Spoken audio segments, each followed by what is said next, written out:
En général, la plupart des rappeurs font des rimes, pas des arnaques, et la plupart des arnaqueurs s'en tiennent à l'escroquerie, pas à des mesures. Mais G Herbo, lui, était comme une licorne dans une mer de chevaux. Il est le meilleur des deux mondes. Ce n'était pas un méchant à part entière. C'était le genre d'homme prêt à tout pour s'accrocher au rêve américain. Dans cette vidéo, nous examinerons les crimes qu'il a commis, sa condamnation, et nous nous demanderons s'il a disparu à jamais. G Herbo inculpé pour fraude à la carte de crédit. G Herbo aurait un revenu annuel de plus de 3 millions de dollars et une valeur nette de 4 millions de dollars. Ce type a tout pour lui, la célébrité, la fortune et un cœur pour la charité. En 2018, il a décidé de jouer les héros et de ressusciter l'école primaire Anthony Overton à Chicago. Il voulait donner aux enfants une chance de se battre, en leur offrant gratuitement des activités sportives et des programmes pour les éloigner des rues malfamées. En juillet 2020, il a lancé un programme intitulé « Swerving Through Stress » pour aider les jeunes noirs à améliorer leur santé mentale. Ce programme utilise la thérapie et d'autres activités pour améliorer leur santé mentale pendant 12 semaines. Herbo a agi de la sorte parce qu'il a lui-même traversé une période difficile, en raison du syndrome de stress post-traumatique. Il sait qu'il est important d'utiliser les ressources et d'être honnête pour apporter un réel changement dans son quartier. Il a déclaré « Je ne veux pas être ce type qui dispose de toutes les ressources nécessaires pour changer mon quartier, ma ville et les jeunes, et qui n'en fait rien. C'est pourquoi il est si important pour moi d'être honnête. C'est un homme fait. Je veux dire, il doit l'être, compte tenu de son patrimoine, de ses revenus annuels, de ses actions caritatives et de son honnêteté. Herbo est la dernière personne que l'on pourrait croire impliquée dans une fraude à la carte de crédit. Dans un important procès pour fraude intenté dans le Massachusetts, il l'accuse, ainsi que son représentant musical et son équipe, d'avoir utilisé des informations d'identité volées pour obtenir des services de luxe d'une valeur de plus d'1 million de dollars sur une période de 4 ans. Ces services comprenaient des voyages en jet privé, la location de voitures de luxe et des vacances comme un séjour dans une villa en Jamaïque. Cette fraude lui a également permis d'obtenir 2 chiots de marque auprès d'un revendeur du Michigan en 2017. Les autres personnes impliquées étaient Antonio Strong, également connu sous le nom de Tiglo, qui travaillait avec lui en tant que promoteur, et un rappeur du Southside nommé Joseph Williams, connu sous le nom de Joe Rodeo. Des complices présumés de Chicago, Terrence Bender, DeMario Sorrells et Stephen Hayes Jr. sont également impliqués.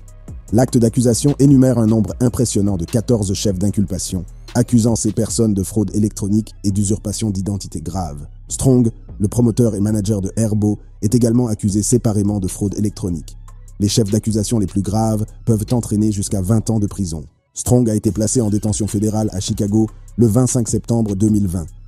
Il a comparu devant le juge de district Robert Doe pour une audience de transfert. Le juge a ordonné que Strong soit transféré dans le Massachusetts sous la supervision des US Marshals pour y être jugé. Dans sa décision, le juge Doe a mentionné qu'il y avait des allégations selon lesquelles Strong était le principal organisateur de la grande escroquerie d'une valeur de 1,5 million de dollars. Le juge Doe craignait qu'en raison de la gravité de ces accusations, Strong ne tente de s'enfuir, bien qu'il ait promis de ne pas le faire et qu'il bénéficie du soutien de ses parents. En revanche, Joe Rodeo a décidé de suivre une autre voie. Le 24 novembre 2020, il s'est rendu de son plein gré aux forces de l'ordre de Chicago et le juge du district des États-Unis, Beth Jantz, a approuvé sa demande de mise en liberté sous caution. Cela lui a permis de retourner à Boston en toute indépendance, comme l'attestent les documents judiciaires. En revanche, Hayes et Sorrells ont été arrêtés à Chicago 5 jours plus tôt, le 19 novembre, mais ont pu être libérés sous caution. Selon les procureurs, Bender s'est rendu à Atlanta et a également été libéré à l'issue d'une procédure similaire. James Lawson, le représentant légal de Herbo, n'a pas souhaité faire de commentaires lorsqu'il a été contacté par téléphone. Les dossiers n'indiquent pas les avocats désignés pour les autres accusés. Après l'annonce des accusations portées contre J. Herbo, sa société de gestion, Machine Entertainment Group, a officiellement réagi en déclarant qu'il continuait à clamer son innocence et qu'il espérait être innocenté lors de la procédure judiciaire. Des documents judiciaires détaillent leurs activités criminelles. Selon les accusations, ils ont obtenu les informations sur les cartes de crédit et les identités personnelles par l'intermédiaire de groupes secrets en ligne. Ils ont rapidement partagé ces données volées par le biais de messages textuels ou de médias sociaux, parfois même lorsque les magasins étaient en train de traiter des paiements pour des biens ou des services. Ils utilisaient des mots secrets tels que carte, mouvement ou articulation pour parler des informations volées. En novembre 2017, l'un des accusés, se faisant passer pour un certain Darren Geiger et prétendant être le manager d'Herbo, s'est rendu dans une animalerie du Michigan avec une carte de crédit volée. Ils ont tenté d'acheter 2 chiots au nom d'Herbo. Le document judiciaire indique que le commerce d'animaux de compagnie est devenu suspect et a demandé une vérification en demandant à Herbo de confirmer la commande par le biais de son compte Instagram. Strong a ensuite envoyé un message urgent à J. Herbo disant « Dépêchez-vous, envoyez juste un message à cette salope pour lui dire bonjour ». L'accusation affirme qu'Herbo a suivi l'ordre. Il a reçu un message sur Instagram lui demandant s'il attendait 2 chiots, ce qu'il a confirmé. Plus tard, Bender aurait utilisé des informations de cartes de crédit volées pour organiser le transport des chiots du Michigan à Chicago. En outre, le groupe est accusé d'avoir facturé sans autorisation un séjour d'1 semaine dans une villa en Jamaïque en juillet 2017. Cela aurait été fait à la demande de J. Herbo. D'autres vacances, prises l'année précédente à Sunny Isles, en Floride, auraient également donné lieu à des paiements illégaux pour le lieu, ainsi que pour des services tels que des chefs cuisiniers personnels et une sécurité supplémentaire. En mars 2017, Strong a utilisé le pseudonyme Richard O'Malley pour organiser le voyage d'Herbo et d'un groupe de 8 autres personnes de Chicago à Miami à bord d'un jet privé. Sorrell et une autre personne anonyme ont utilisé des identités volées à Miami pour louer des voitures de luxe comme la Maybach S600 et la Bentley CGTC pour ce groupe. J. Herbo et ses associés sont accusés d'avoir utilisé ces fausses identités dans d'autres endroits également. Ils ont pris la route pour présenter ce spectacle dans des villes comme la Californie, le Texas et New York, réservant des hôtels et des repas aux frais de quelqu'un d'autre. Mais ce n'est pas tout. Le 4 septembre, une autre situation importante impliquant l'utilisation frauduleuse de données de cartes de crédit s'est produite. Cette fois, il s'agissait de réservation de chambres d'hôtel dans le centre de Chicago et le problème concernait à la fois Strong et d'autres clients. Les autorités locales ont pris des mesures avant que les autorités fédérales n'interviennent. En plus de l'attention qu'il reçoit au niveau national pour d'autres affaires en cours, M. Strong doit également faire face à des accusations de fraude en 2019 en Géorgie. Tout s'est déroulé sur une période de 4 ans et chacune de leurs actions semble mûrement réfléchie et méticuleusement planifiée. C'est déconcertant, non? Pourquoi un artiste hip-hop riche et célèbre utiliserait-il de fausses cartes de crédit pour financer son style de vie? La situation d'Herbo peut être considérée comme un exemple du fait qu'une personne ne peut pas changer complètement de personnalité, même si elle parvient à quitter un quartier difficile. J. Herbo a grandi dans un quartier difficile de Chicago appelé Terror Town. Son enfance a été marquée par la violence et le danger. C'est comme essayer de trouver un coin tranquille lors d'un concert de Justin Bieber. C'est presque impossible. Ses expériences se reflètent dans ses paroles honnêtes et directes.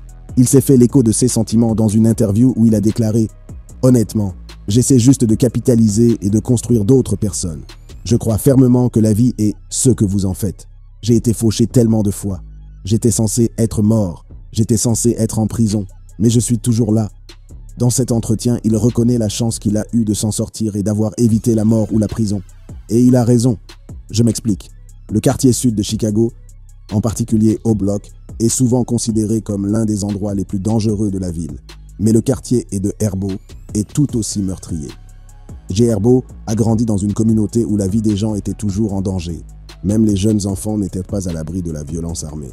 Dans ce quartier, la notoriété n'est pas un luxe, c'est une nécessité. Pour survivre, beaucoup ont dû rejoindre des gangs et J. Herbo a fait partie de cette réalité en tant que membre du gang des Black P-Stones. Black P-Stones s'appelait à l'origine Blackstone Rangers et a été créé en 1959. Au sein de ce groupe est apparue une faction défiante connue sous le nom de No Limit, à laquelle appartient Herbo. Et ils sont à la hauteur de leur nom. Pas de limite, pas de frontières, pas de frilosité. Ils contrôlent une zone spécifique dans la partie sud de Terror Town qui comprend 4 rues allant de la 75e à la 79e rue. J. Herbo et son groupe No Limit contrôlent principalement la zone autour de la 79e rue.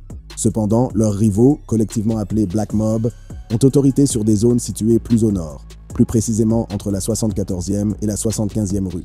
Cela leur confère une influence significative dans cette partie du quartier. Le groupe No Limit est confronté à un rival redoutable, Lakeside.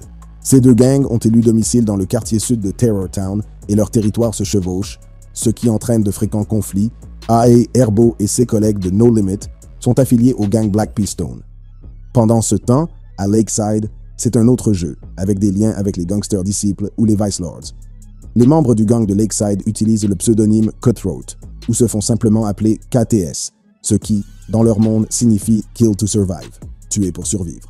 Vivre dans cette jungle de béton signifie une chose, un danger permanent. Ces jeunes doivent rester vigilants pour ne pas devenir des victimes, ou, le cas échéant, faire le nécessaire pour se protéger. Dans KTS, on trouve des figures notables comme Posto, Nutso et le duo de frères et sœurs KTS Dre et KTS Von. De l'autre côté, dans No Limit, les figures de proue sont J Herbo, Lil Bibi, son frère J-Money, Kiro et le redoutable homme de main Mad Max, également connu sous le nom de Killer Chris.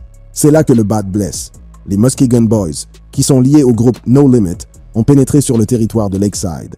Il s'ensuivit un événement tragique au cours duquel Nusto, originaire de Lakeside, perdit la vie. Ce qui est curieux, c'est que ces deux groupes, Muskegon Boys et Lakeside, ont des antécédents communs. Ils font tous deux partie des Gangster Disciples.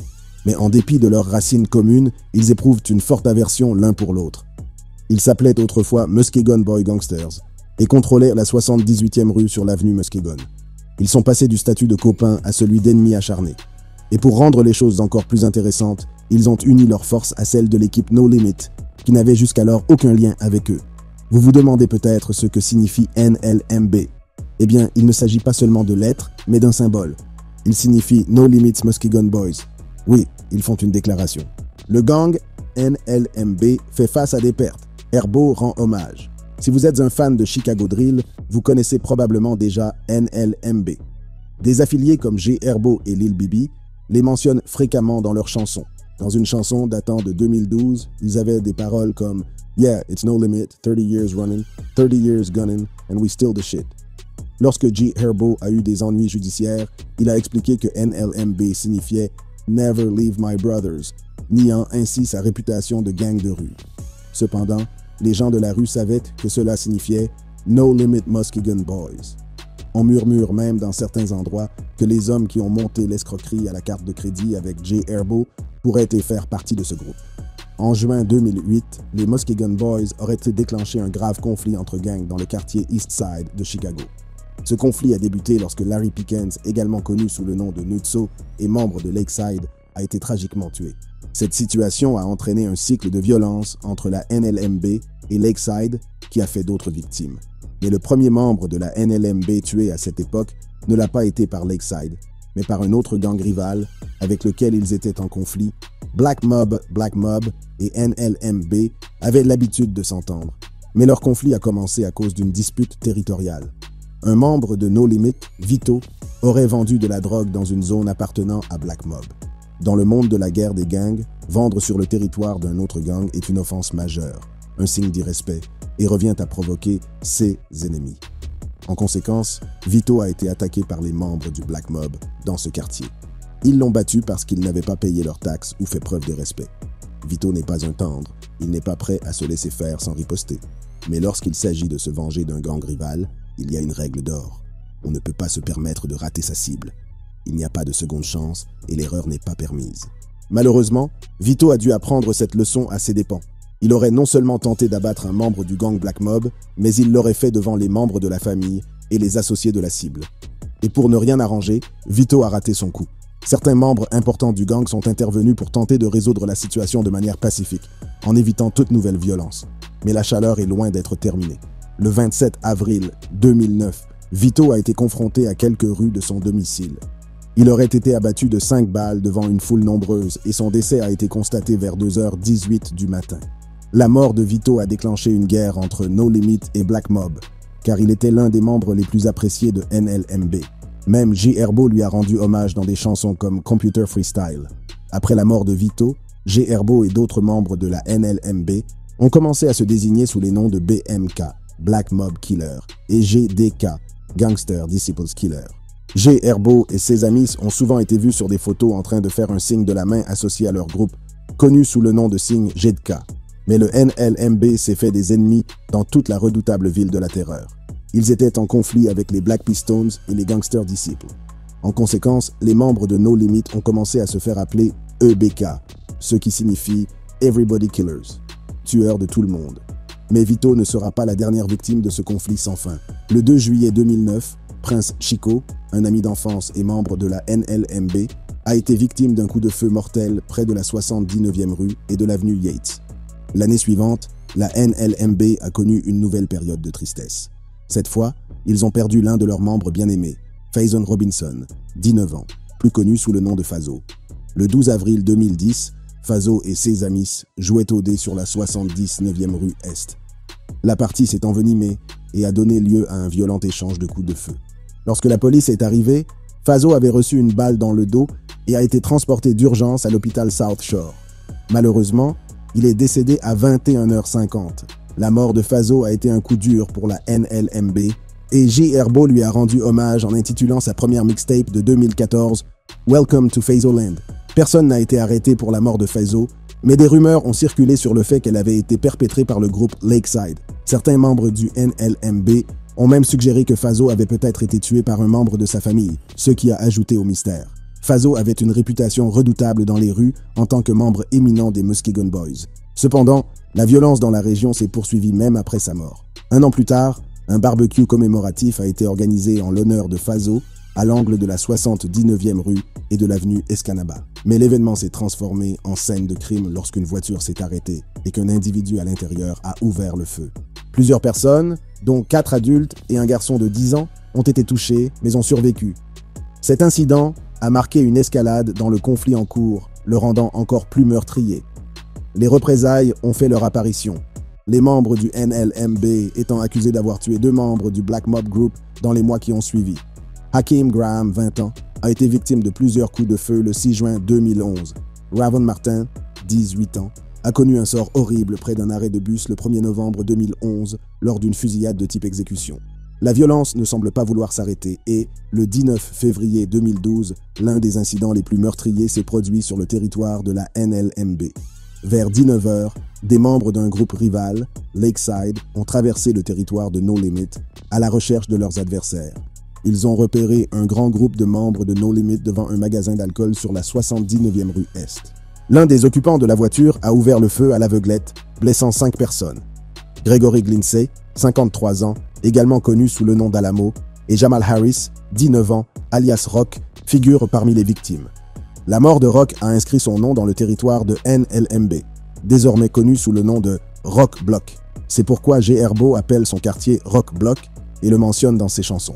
En août 2012, J Herbo lui-même a failli être victime. Une autre fusillade de masse visant des membres de la NLMB a eu lieu le 20 août 2012 à un pâté de maison de l'endroit où Rock a été tué. Il s'agissait d'une nouvelle fusillade en voiture. 2 personnes se sont penchées hors d'un véhicule en marche et ont commencé à tirer sur un groupe de personnes. 8 personnes ont été blessées, toutes âgées de 14 à 28 ans. Heureusement, personne n'a succombé à ces blessures. Cependant, il semble que J Herbo pourrait avoir été l'une des victimes de cette fusillade. Il a déclaré dans des interviews qu'il était présent lors de la fusillade, qui a fait 8 blessés. Son cousin de 13 ans était également dans la ligne de mire. Ce n'est pas la seule fois où il a échappé de peu à la mort, puisqu'il a également mentionné avoir reçu une balle dans le pied lors d'un autre incident. Après que J Herbo et son cousin ont été abattus par leurs rivaux, il a cherché à se venger d'eux.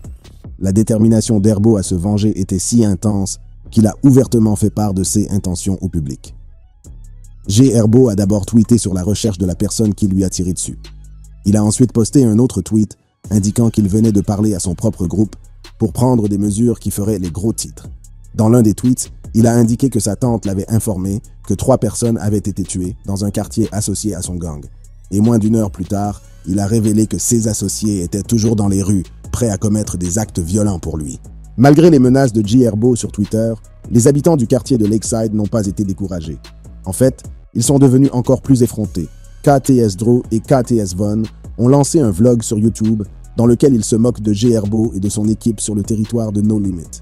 Ils ont réalisé plusieurs vidéos affirmant que non seulement leurs rivaux étaient introuvables, mais que les automobilistes qui passaient devant eux avaient trop peur de les affronter. Ces 2 frères n'étaient pas seulement des durs à cuire sur Internet. Ils auraient été impliqués dans plusieurs incidents violents dans leur quartier. Ils venèrent d'une famille où l'appartenance à un gang se transmettait de génération en génération, et leur père, KTS Vinny, était un OG dans le quartier. Malgré l'assassinat de Vinny, ses fils, Von et Drew, perpétuent son héritage. Au cours des mois suivants, le conflit entre KTS et NLMB fait de plus en plus de victimes dans les 2 camps. La mort d'un autre membre de No Limit, Pistol P, a eu un impact significatif sur Lil Herb. Le 3 juillet 2013, Pistol P, de son vrai nom Rayford Brown, a été abattu dans le bloc 2400 de la 79e rue par un homme armé qui s'est approché de lui à partir d'un véhicule vert. Pistol P a tenté de s'enfuir, mais il a reçu une balle dans le dos et est tombé dans le bloc 7900 de l'avenue Phillips Sud. Il est décédé plus tard au centre médical de l'université de Northwestern. La 2e mixtape de J Herbo était dédiée à Pistol P, Mais seulement 38 jours après cet incident, NLMB a dû faire face à une perte encore plus dévastatrice avec le meurtre de Jacoby Herring, également connu sous le nom de Kobe. Cette nuit-là, Herbo jouait au dé avec d'autres membres de la NLMB. À la fin de la partie, Kobe a choisi de rentrer seul chez lui, ce qui a malheureusement donné l'occasion à leurs rivaux de s'en emparer. Au petit matin, les Ops ont confronté Kobe devant un restaurant McDonald's et lui ont tiré dessus à plusieurs reprises. La mort de Kobe a été un coup dévastateur pour la NLMB et J. Herbo lui a rendu hommage en intitulant une autre de ses mixtapes « Ballin' Like I'm Kobe », avec même la pierre tombale de Kobe sur la pochette. Après la mort de Kobe, la NLMB a cherché à se venger. L'une de leurs principales cibles était un membre de Lakeside nommé Posto, que l'on croyait impliqué dans le meurtre de Kobe. Cependant, Posto était difficile à joindre car il était incarcéré. Cependant, 5 jours seulement après sa sortie de prison, les membres de la NLMB ont réussi à tirer mortellement sur Posto. Sa mort a été considérée comme une victoire importante et même après son décès, J. Herbo et d'autres se sont moqués de Posto sur les médias sociaux et dans leur musique. Au début de l'année 2014, NLMB a failli prendre KTS Von au dépourvu. Von a reçu une balle dans la poitrine et a passé des semaines à l'hôpital pour se remettre de ses blessures. Cependant, le 23 juin 2015, les tireurs de NLMB ont retrouvé Von, cette fois à l'extérieur d'un appartement. Vulnérable et sous l'emprise de la drogue, Von a été abattu et ses agresseurs ont veillé à ce qu'il ne survive pas. La brutalité de l'attaque ne laisse aucun doute sur la détermination de la NLMB à éliminer son plus grand rival. La seule personne dont la mort aurait autant d'importance pour NLMB que celle de Von est peut-être son frère, KTS Dre. En avril 2020, KTS Dre a été arrêté pour possession d'une arme. Il a été libéré sous certaines conditions, comme rester à la maison la plupart du temps. Mais il a enfreint ses règles et est retourné en prison. Son avocat a convaincu le tribunal de le remettre en liberté moyennant une caution de 5 000 $. La fiancée de Dre a payé. Cependant, juste après sa sortie de prison, alors qu'il se tenait dans une rue, une voiture s'est arrêtée et 2 personnes à l'intérieur lui ont tiré dessus à plusieurs reprises. Il a été touché 64 fois, tout comme son frère KTS Dre a été tué lors d'une fusillade. C'était clairement un message pour les autres membres du gang de Lakeside. Même après sa mort, sa famille craignait que ses ennemis ne s'attaquent à ses funérailles. Ce témoignage montre à quel point le gang auquel J. Herbo est associé peut être violent. J. Herbo accepte de plaider coupable, condamnation en 2023. Certains disent que s'il est si impliqué dans les activités d'un gang, il n'aura pas de mal à commettre les délits frauduleux dont il est accusé. Dans un premier temps, il a nié avec véhémence toutes les accusations, jurant qu'il n'avait jamais reçu un billet d'$1 froissé de la part de M. Strong. Il a ensuite été accusé en novembre 2018 d'avoir été malhonnête au sujet de sa relation avec Strong. Pour répondre à ces allégations, il a lâché un morceau intitulé « Statement ». La chanson comprend des lignes comme « Let's talk about them jets »,« Yeah, let's talk about Jamaica ». Parlons de ces jets, ouais, parlons de la Jamaïque. Je n'ai jamais été un imposteur, j'ai été dur dès le début. Dans ma ville, je suis un dieu, un enculé. Si tu connais, tu connais. Je n'ai jamais été un imposteur, mais j'ai des roulettes pour mon frère. Cependant, en juillet 2023, le rappeur a admis qu'il était coupable de fraude électronique et d'avoir fourni de fausses informations à un fonctionnaire fédéral dans le Massachusetts. C'est peut-être la montagne de preuves qui l'a poussé à changer d'avis. Son plaidoyer de culpabilité a permis d'abandonner 2 accusations de vol d'identité. Alors qu'il risquait une peine de 20 ans de prison, il espère désormais une mise à l'épreuve et un allègement de sa peine. Il convient de noter que plusieurs autres rappeurs ont déjà été accusés d'activités frauduleuses. Examinons-en quelques-uns. Le rappeur Pra, lauréat d'un Grammy, est connu pour être un membre fondateur du célèbre groupe Fugees. On pourrait penser qu'un homme avec un tel pedigree éviterait les ennuis, mais en 2019, il s'est retrouvé dans une situation délicate en raison d'accusations fédérales. Selon ces accusations, il aurait été impliqué dans des opérations de blanchiment d'argent menées par un financier malaisien nommé Low Taek Jo, souvent désigné sous le nom de Joe Low. Ce système consistait à voler de l'argent à un fonds d'investissement appartenant au gouvernement malaisien. L'une des principales accusations porte sur l'utilisation d'argent volé pour des dons illégaux à des campagnes politiques. Il aurait également contacté des fonctionnaires américains pour mettre fin à une enquête pour fraude concernant Joe Low. Une partie particulièrement choquante de cette affaire concerne Pras Michel et Joe Low, qui ont secrètement tenté d'acheminer environ 2 millions de dollars pour soutenir la réélection du président Obama en 2012. Il est important de noter que l'utilisation d'argent étranger dans les élections présidentielles américaines est un grand pas en avant. Les procureurs ont affirmé qu'ils avaient utilisé des donateurs de paille et des sociétés écrans pour transférer l'argent de Joe Low à la campagne. et à divers groupes pro-Obama. Ils ont également affirmé que la campagne présidentielle avait été trompée parce que Michel aurait falsifié des formulaires de déclaration pour cacher la véritable source des contributions. Vous devez convenir avec moi que c'est là que les accusations de J. Herbeau commencent à ressembler à un jeu d'enfant. Le procès comprenait des déclarations de supposés donateurs de paille impliqués dans le système de fraude financière présumé. Michel a maintenu son innocence tout au long du procès. Pour éviter l'enquête, Lowe et Michel, ainsi que d'autres personnes qui ont ensuite avoué des délits moins importants, auraient tenté d'influencer secrètement et illégalement des membres de l'équipe du président Donald Trump. Ils essayaient de créer un moyen caché de gagner de l'influence auprès du président américain. Outre ces activités, Michel et Joe Lowe ont été accusés de travailler secrètement pour le gouvernement chinois aux États-Unis sans se faire enregistrer comme agents, et ils ont été impliqués dans une campagne cachée visant à influencer la politique américaine. Cette campagne comprenait des tentatives d'influencer de hauts fonctionnaires américains tels que le procureur général, le conseiller à la sécurité nationale et le secrétaire d'État. Au cours du procès, la défense de Michel a affirmé qu'il avait agi dans l'intérêt supérieur des États-Unis et qu'il avait été injustement pris pour cible. Les procureurs ont présenté des preuves suggérant qu'il avait fait obstruction à l'enquête en menaçant les personnes qui avaient fait des dons pour l'élection présidentielle de 2012, disant qu'il les poursuivrait en justice si elles aidaient les enquêteurs. Son procès a duré plusieurs semaines et, le 26 avril 2023, Michel a été reconnu coupable de 10 chefs d'accusation devant le tribunal fédéral du district de Columbia. Aujourd'hui, il risque de passer des dizaines d'années derrière les barreaux.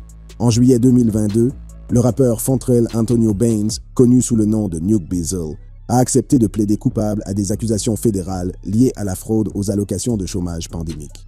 Il a plaidé coupable d'avoir utilisé le courrier pour cette fraude. Les accusations portées contre Bizzle concernent l'exploitation du programme d'assistance au chômage en cas de pandémie.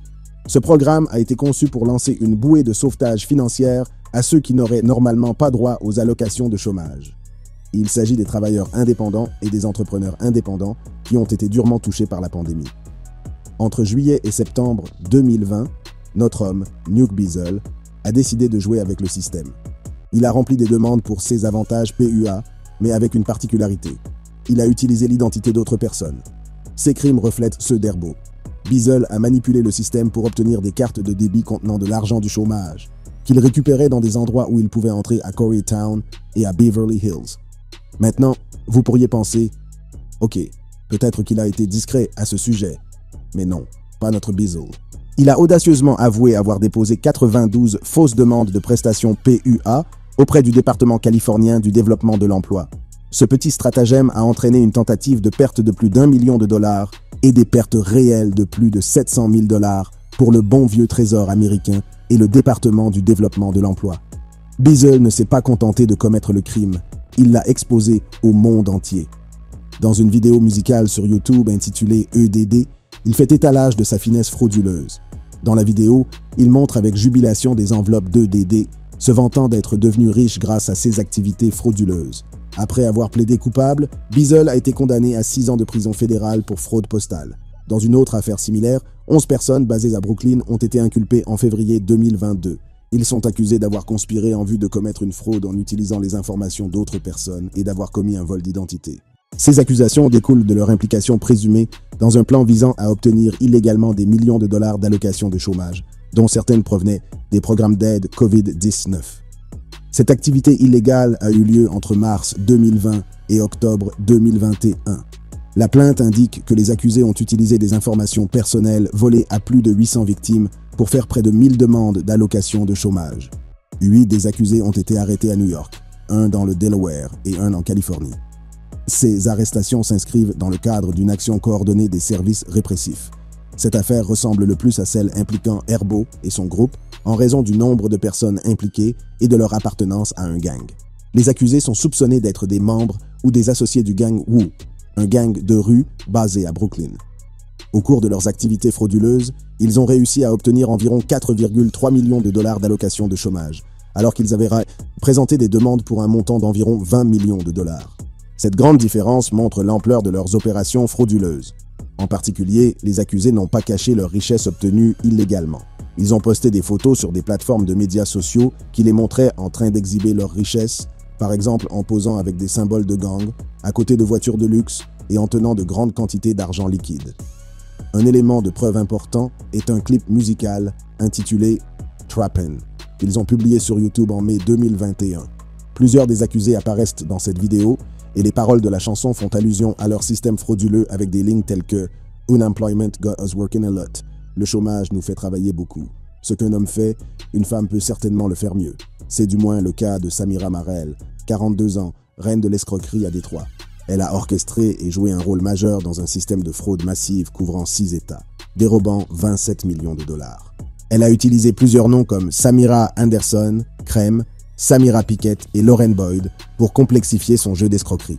Elle purge actuellement une peine de 4 ans et demi.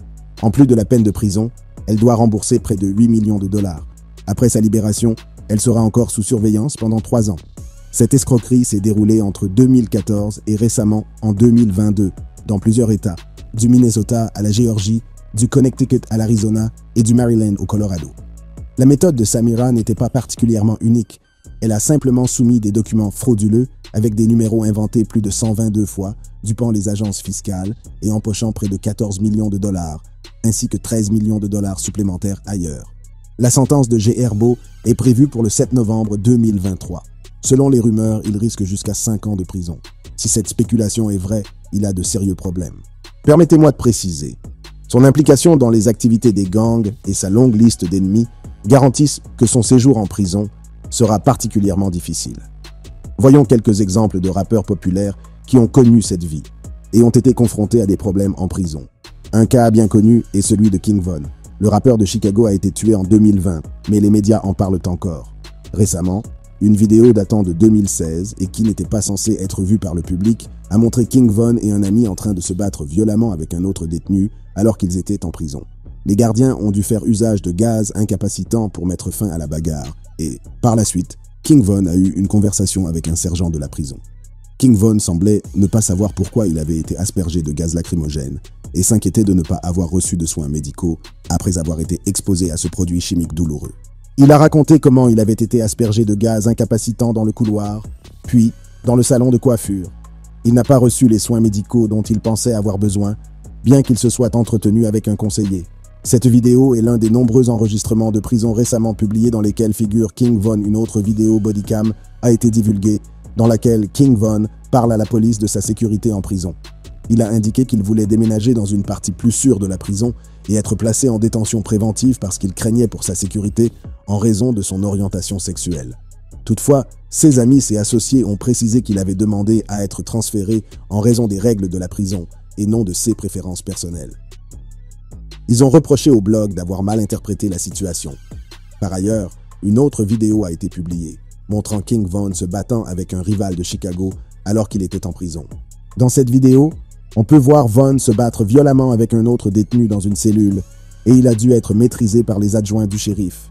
La bagarre a apparemment commencé parce que l'autre détenu avait un tatouage qui manquait de respect à un rappeur associé au gang de King Von. Un autre exemple de ce à quoi Herbo peut s'attendre est celui de Casanova. Casanova a renoncé à ses activités criminelles avec le gang des Bloods pendant son incarcération. C'est pour cette raison qu'il a été attaqué et blessé au visage par un autre détenu. La triste histoire de Money Sign Suede vient s'ajouter au récit tragique de rappeurs pris dans le système de justice pénale. À seulement 22 ans, il a été tué dans une prison californienne. Il purgeait une peine de 32 mois pour des accusations liées à des armes à feu et a été mortellement poignardé.